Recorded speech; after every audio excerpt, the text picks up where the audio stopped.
guys, and welcome back to my YouTube channel. My name is Zini and thank you so much for clicking on this video.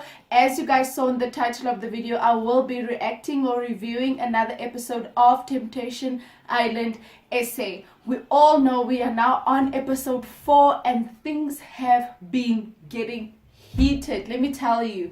Especially episode 4. I mean, the past 3 episodes, especially 1 and 2, things were a bit slow, but in episode 3 we could see things started getting a bit heated. The couples are having a bit difficulties staying faithful. Others are cheating already, others are doing the most. But before I get into everything too much, let's just start the video. You guys left off where they were having a costume party. It was a nurse costume party where everybody was dressed up in kinky nursing clothes. You have the males and you had the females. So if you're not aware, if you don't know what Temptation Island is, let me welcome you to this world, because this is where the drama is, honey. And if you had not watched it before, please go back and watch my past 2 videos. And this is now episode 4, so we're just gonna dive right into it. So in episode 3 it ended off with the costume party, so episode 4 automatically starts with the costume party. Oh my goodness, can I tell you, sexy overload. Even the visuals were good, everything's were good. Like, things were so steamy, you guys. Things were really steamy. I couldn't, if you were in a relationship, you sure as hell were going to be tempted. And that's exactly what happened with the couples. You had the ladies with the males, you had the gentlemen with the females, with the other ladies. And let me tell you, they all look so hot. I mean, there's alcohol, there's naked booties. Obviously things are gonna get steamy and kinky, and that's exactly what happened. So let's get into our first what do we call it, let's get into our first nurse of that night. Can we talk about Justin? Guys, Justin, I was happy for Justin. Justin looked like he was loosening up and he was not so afraid or so timid. I enjoyed seeing him just being, you know, just enjoying himself. I mean, come on, you're at a party, girls are half naked, there's alcohol, surely you must have fun. Because he's the one that's normally reserved. He always keeps to himself. He doesn't want to do much, doesn't want to say much, because he knows there's going to be bonfires where they actually take the clip and show the girlfriends where the guys are actually in the, like, almost cheating on them basically. So he's always trying to play it safe. And when I saw him like just trying to have fun, I was like, please do that. Like, please just go for it all, just do all of that. So I was glad to see Justin. Do I see Justin building connections with the other girls? I don't know. I just see platonic relationships. I just see like friendships, nothing else, nothing less. I don't know, maybe in the next episode we'll see Justin forming a bit of a romantic relationship with the other ladies. As far as episode 4, I didn't see that. I did not see that. But let me tell you, the girlfriend thinks otherwise. Moving on, you guys. There was a scene where Cuanelle and Musa were having a chat, and you could see that Musa was really trying to see if she likes the guy, you know, trying to be flirtatious. Yeah, guys, Cuanelle. Hi, daughter, no, I'm China. No. Like, if you need skills to talk to a girl, please try and get it, please, ASAP. Let me tell you, Cuanelle, he had zero ability of flirting, you guys. Even when he was under the influence of alcohol. You know, when you had alcohol courage, you say the things you've always thought about. Yeah, now he's talking about power couple, the inside power of Musa. I was like, yeah, I why? And for Nova, no, guys, no. That was, it was such a ball moment. I was like, oh, I will. Like, I thought he had it all together. I literally thought that he was going to be one of those guys that would maybe have interest in Musa, and maybe Musa would start falling and they'll get into a deeper level and maybe form a romantic connection. He blew it. Did he not prove me wrong? Did he not prove me wrong? Let me tell you, you guys, you can look immaculate. You can have everything. You can have the best of everything. You can have good looks. You can dress well. You can do whatever. But the mouth, what comes out of the mouth is important, you guys. It's important, because let me tell you, at the end of the day, that's where you form a connection. And if you are going to talk BS, if you are going to blab talking about who knows what you're even talking about, because it's not even connecting, it doesn't even make sense what you are saying. We don't even know what he was trying to say. What was he trying to do? I was so disappointed. I'm not going to lie. I was so disappointed. I was like, this guy, is this how? No, man, it can't be. Like, it can't be. Is this it? Is this how you try to charm a girl? Is this how you're gonna get your good word in and, you know, try to win her over? Guys, he was talking, I think, for a good 10 minutes. And Musa was just there like, okay, like she was cringe. Like you could see that she was over that conversation. Like her head was already somewhere else. Like, oh my god, who's next? Who am I trying next? And I love this for Musa, guys. Musa, she's really trying to explore her options, and I think this is exactly what all the other girls should do as well. She is exploring her options, and she did actually find a little bit of a connection with someone. I forgot the guy's name, but I know he's quite hilarious, he's quite funny, and she said that she enjoyed his company, and we'll see how that goes on the next few episodes. But Cuanelle, no, that can't be it, man. No, there has to be more. There has to be more. That conversation, it had no weight, you guys. Like it had no, what he was saying, there's nothing that I remember that he was talking about. There's nothing. I couldn't grasp anything. I don't even I feel like he was just repeating quotes on quotes on quotes, and there was no relation to it. Like there's no, like, why are you saying all these quotes? Why are you saying why are you saying all these things? Like, the situation right now is hot and kinky and steamy. Why are you talking about power of myself and a mess, you guys. A hot mess. Moving on, you guys. We're moving on to MJ. Guys, MJ was heated. Yeah? MJ was... MJ was on another level. MJ was single. Well, we all know. I mean, we've seen MJ with his girlfriend. We've seen him with his possible candidate. We've seen him now in this form. And are we surprised? Really? Are we surprised? Are we surprised at MJ's reactions or his behavior? Let me tell you, I'm not. Let me tell you for free, I'm not surprised. When I saw MJ trying to, being kinky and, you know, over flirtatious with the other ladies, like very over flirtatious, over friendly, I was like, yep, this is you. This is so you. Like, I'm not shocked. I'm not surprised. Like, yeah. And it is such a, it's like, because we all saw him and his girlfriend Ntabi at the first episode. They were like, yeah, we love each other. No, my girlfriend, that's my boyfriend. Da, da, da. So everybody thought they were really going to come in with that bond. But after episode 1, I think people started seeing his true colors. That he was a chameleon. Like, he the 1 second he's this person, the next he's that, the other minute he's that. So you can't really say that MJ is the type of person that will A, B, and C.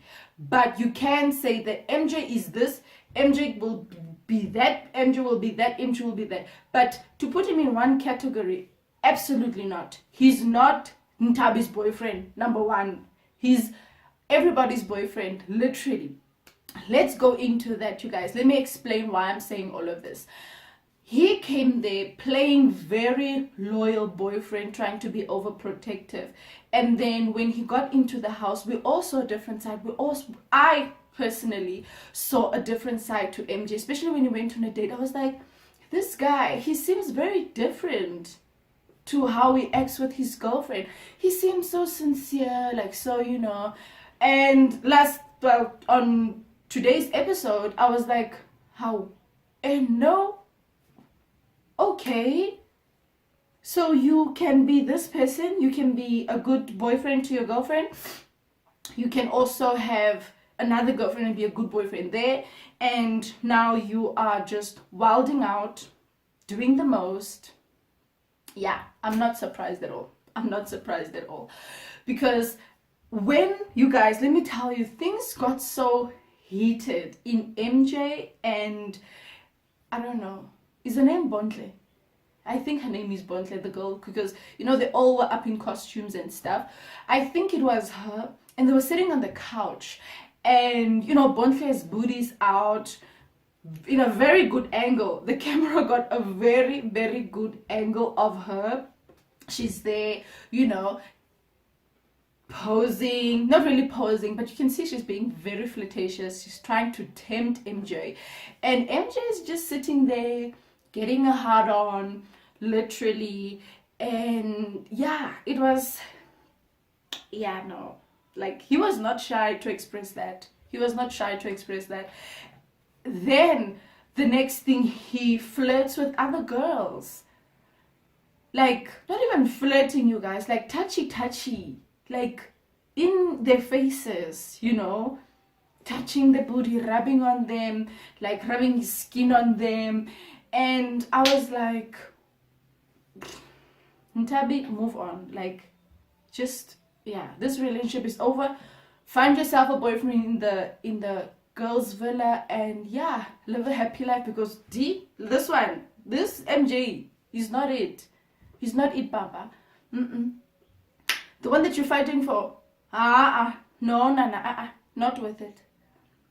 Not worth it, baby. No, doll. Not worth it. Go ahead, find yourself somebody else, because Ntabi, we all know, you guys, Ntabi is literally fighting every temptation in the other house. We've seen her reject guys. We've seen her not even wanting to hug guys because she's so loyal to MJ. She's loyal to her man. And what is man doing? What is man doing on the other side? Yo, guys, I'm not laughing. But yeah, she should just move on. Hey, she should just move on and do the most. Because MJ, he doesn't belong to Ntabi anymore. He belongs to the streets, let me tell you. Moving on, you guys. There's a scene of Smooth, and you know, I actually forgot about Smooth until they showed his face. I was like, oh, I remember you. I remember you. Why are you still here? You know? And shame, he tried. In this episode, he tried, you know, he tried to apologize to all the ladies that was in the villa. Like, you know, because he was acting inappropriate. If you didn't watch it, please watch my previous video. He was acting quite inappropriate, you guys. So he did apologize. I personally feel like he should have apologized when he was sober, because again, I think that he was tipsy. Everyone again was on, like, you know, funky mood. I felt like this was a serious situation and he made people uncomfortable. He was being aggressive. He should have apologized to everyone, maybe over breakfast or over dinner or something like that, but not while everybody's having a drink in their hand, because now I can't take him seriously. Even the act, hi, come in, opening the chairs for the ladies, all of that. I'm like, you know what? we forgive you, but did you redeem yourself? For me, no. No. If I should host the party and that's how he behaved, and I should host another party, he would not be invited. Even though he apologized, I would say I forgive you, but that's cool. Next party I host, I would not invite a Sbu. I would not invite a Sbu. So I don't know if that was genuine. I don't know if that is his behavior, because you guys must know it was uncomfortable to watch. You could see that the ladies, they were a bit uncomfortable, they were scared a little bit, and no one should feel that way. No one should feel like you are intimidating them, or you are trying to, no one should feel that you're going to hurt them physically. No one should feel that they need to find a safe space. You know, it's not okay. It's not okay. So for me, Sbu, I forgive you. We all forgive you. I see the ladies forgave you, but did you redeem yourself? In my books, no. Maybe go and work on that personally. So yeah, that's just my opinion. Moving on, you guys, we now have some of the ladies, you know, some of the single ladies in the guys' villa. So the guys are consistently, well, the ladies are complaining that the guys are consistently choosing the same dates over and over and over again. They're not getting a chance. And there were two ladies in the corner just discussing how they do not trust Coco. Now Coco is the one that's dating or matching up with Grant. Grant is Precious's boyfriend. Now she's matching up with Grant, and some of the ladies are saying that they won't last. She knows that he can't afford her. They were just having this little discussion like in the corner, and I was like, maybe there's more to it, because I'm sure they share like a whole bedroom or something or whatever. They together most of the time. So maybe these ladies, they can pick up that Coco is not entirely genuine towards Grant, and Grant is just there falling head over heels with her. And that would be quite interesting to see. I wish that they can maybe show more of that, or try to go down that rabbit hole and see what's underneath there. Because when those ladies mentioned that, they seemed like they knew what they were talking about. But then again, they could just be jealous or just upset with the fact that they don't have partners and everybody else does. So that is also a possibility. But if there is a story like that, I would want to go down that rabbit hole. I would want to know, is she being real with Grant? Because we all can see that Grant is so madly in love with her, and I would just want to see that. Up next, guys, we do have Estelle. Estelle is making slow moves. I don't get this girl. Let me tell you, I don't get it. Number one, she doesn't want to be pursued. She doesn't want a guy that likes her. She wants the guy that doesn't want her. I think she said it in the previous episode that she prefers someone that is unavailable and that is not showing her any attention. Make it make sense. Make it make sense. So now there's this gentleman in the house, and it seems like they really building a connection. But now from Estelle's side, she seems like she wants to take it slow. But when on the first episode, she was eager beaver. Like, she was like, yes, I want to get it on. I want to, you know. And I'm not judging. Everyone is processing this in their own way. But I think Estelle is making a U-turn for me. I don't get it. I'm shocked. I'm not sure where all of this is coming from. And it does leave a question mark as to, do I know Estelle? I do not. I don't know what to make of her. I don't know. I can't get anything substantial from her. But I can say that she seems a bit confused. She seems a whole lot confused, actually. So moving on, you guys, to the Bonfire bonfire. So in this episode there's only one bonfire and it's with the ladies. So I'm guessing the next episode will have the guys having their bonfire, watching the ladies. So in this bonfire, guys, with the ladies, I think they start off with Precious or Estelle. So when they showed Estelle that Justin, you know, is having fun, he's letting loose, she seemed, I couldn't even read her emotion, you guys. I don't know how she was feeling. Her boyfriend is literally there being over friendly with other ladies and you have no emotion, not even a, oh, I'm a bit jealous, oh, I'm a bit hurt, like nothing. There's nothing from Estelle. Like, what is going on? Like, this lady, I don't get it. I really don't get it. And then at the end, Fat Joe asked her, so are you single, or did you come here single, or did you come here in a relationship? She's like, no, I'm not single. I'm definitely still in a relationship with my boyfriend. And I'm like, hey, okay, then act like it, you know. Act like you feel hurt when he does something that you don't like. She's just there. Blank. Nothing. Like, no signal. Nothing from Estelle.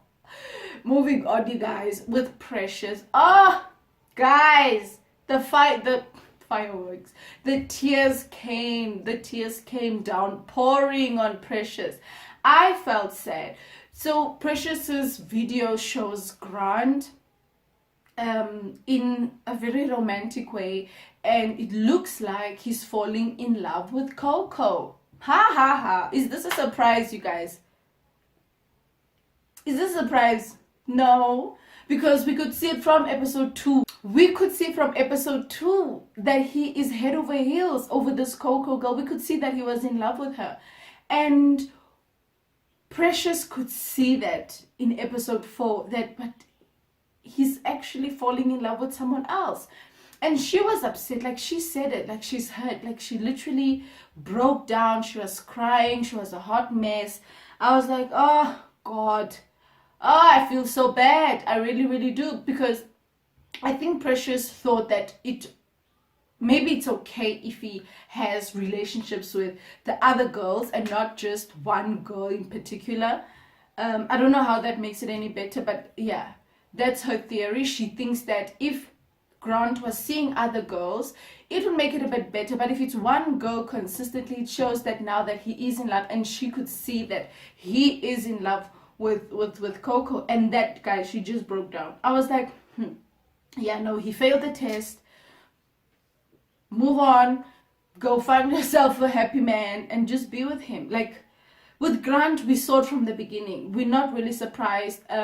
We just sad for Precious because, yeah, no, she probably didn't see this coming. It's clear that she didn't see it coming. She was quite confident in the relationship, but for him now to fall in love, that one, yeah, that's the one that literally, it's almost like pulling a rug under your feet, almost like pulling a rug from under your feet. It was bad, it was hurtful. I felt so bad for her. I really did. Moving on, you guys, then they showed Ntabi her video of what MJ has been doing, and we all know MJ, what he's been doing. Like, he's just been living his best life, doing the most, acting up, you know.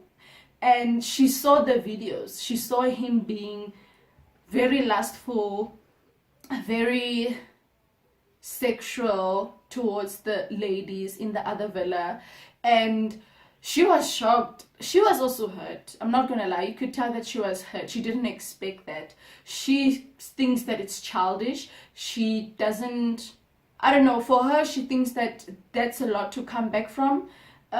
She doesn't know what it's gonna take for him to redeem himself. So I don't know, you guys, she just seems so hurt, and I felt bad for her. I just wish these ladies can now move on and try to build other connections. Also, if they cannot, it's also okay, but at least give the gentleman a try to explore, you know, their feelings. Like Musa, guys, even with Musa, she saw that Swiso is there trying to build connections. She's doing the same. And if it doesn't work out, at least she knows that she did the maximum to see if what she and Sviso had is real. So yeah, I feel like the lady should do the same. The bonfire was quite painful to watch. It was quite painful to watch for sure. And in the next episode, things are definitely gonna get more interesting, because I feel like the girls are now literally gonna cut off the chains. They now literally, they saw their men in lights that they never probably imagined, so they're probably gonna do the same. I just hope that it ends well for all of them. I really do. But please let me know in the comment section down below, what do you guys think of episode 4? And please subscribe. Why are you guys not subscribing? I'm begging. I'm literally begging. Please subscribe. Give this video a like, and let me know down in the comment section down below what you guys think. Who is your faves? Who do you think should go home by the first elimination? And yeah, thank you so much for watching. From me to you, it's so much love. I'll see you guys on my next video. Bye.